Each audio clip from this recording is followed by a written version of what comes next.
saya Mutia Nurma Hijrah dengan NIM 2312020054. Pada kesempatan kali ini, saya akan memaparkan materi tentang konsep konseling karir. Sebelum kita masuk kepada definisi konseling karir, kita juga harus mengetahui apa itu definisi konseling dan karir.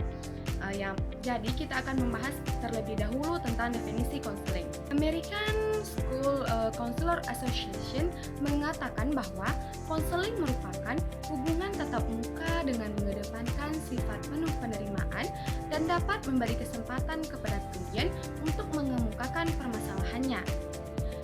Konseling dalam bahasa Yunani berarti menasehati, berbicara bersama-sama, memberi atau menerima nasihat bersama-sama. Selanjutnya yaitu definisi karir. Menurut Kamus Besar Bahasa Indonesia, karir adalah perkembangan dan kemajuan dalam kehidupan, pekerjaan, jabatan, dan sebagainya, atau suatu pekerjaan yang memberikan harapan untuk maju. Edgar mengemukakan bahwa karir adalah suatu pandangan mengenai tingkat kemajuan yang terbatas pada tingginya gaji atau upah yang telah membudaya. Sedangkan menurut Deung Ketuk Soekardi, karir adalah sebagai suatu rangkaian pekerjaan, jabatan, dan kedudukan yang mengaruh pada kehidupan dalam dunia kerja. Jadi, konseling karir menurut Deung Ketuk Soekardi, konseling karir merupakan teknik bimbingan karir melalui pendekatan individual dalam serangkaian wawancara penyuluhan. Sedangkan menurut Mental, bimbingan karir adalah bimbingan dalam mempersiapkan diri menghadapi dunia kerja dalam memilih lapangan kerja, jabatan, atau profesi tertentu, serta membekali diri supaya siap memangku jabatan itu dalam menyesuaikan diri dengan berbagai tuntutan dari lapangan pekerjaan yang telah dipilih. Selanjutnya yaitu latar belakang konseling karir. Menurut Holland, konseling karir didasari pada pentingnya kesesuaian antara kepribadian dengan lingkungan kerja. Konseling karir membantu individu menemukan tipe pekerjaan yang sesuai dengan kepribadiannya, sehingga meningkatkan kepuasan dan keberhasilan kerja. Frank Parson sebagai bapak konseling karir menekankan bahwa latar belakang konseling karir adalah kebutuhan masyarakat modern yang kompleks. Seseorang perlu memahami diri seperti minat, bakat, kepribadian, dan dunia kerja agar bisa membuat keputusan karir yang tepat.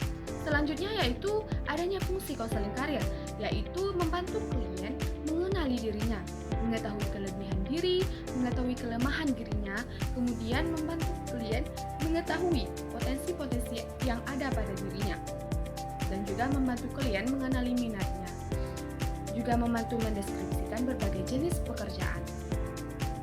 Dan yang terakhir, faktor-faktor yang berkontribusi pada perubahan karir. Secara khusus, faktor-faktor yang mempengaruhi keberhasilan seseorang dalam bekerja yaitu terbagi menjadi dua, yaitu terbagi menjadi faktor intern dan faktor ekstern. Dari faktor intern, yang pertama adalah kecerdasan. Kecerdasan memegang peranan penting dalam berhasil tidaknya seseorang melaksanakan tugas-tugasnya dalam pengertian suatu tugas bertambah tinggi tugas bertambah tinggi kecerdasan yang diperlukan untuk melaksanakannya. Yang kedua yaitu keterampilan dan kecakapan. Untuk berhasil dalam suatu usaha kerja atau kehidupan, kita tidak perlu meniru orang lain. Dan yang ketiga adalah bakat. Langkah pertama yang dilakukan sebelum mempunyai pekerjaan atau meneruskan belajar ialah menemukan bakat yang ada pada diri sendiri dan mempraktikkannya. Bakat memiliki pengaruh dalam karir, khususnya dalam kesesuaian bakat dengan pilihan jabatan atau karir. Yang keempat adalah kemampuan dan minat. Syarat untuk mendapatkan ketenangan dalam bekerja bagi seseorang adalah tugas dan jabatan yang dipegangnya. Tugas dan jabatan yang dipegangnya harus sesuai dengan kemampuan dan minatnya. Yang selanjutnya yaitu motivasi.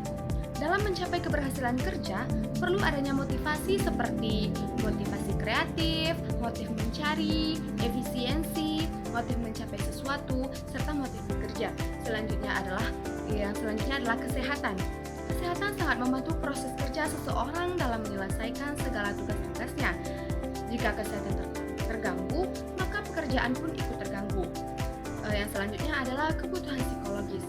Meskipun seseorang sudah terpenuhi kebutuhan materialnya, tetapi bila kebutuhan psikologis tidak terpenuhi, maka dapat mengakibatkan dirinya merasa tidak senang dengan kebutuhannya.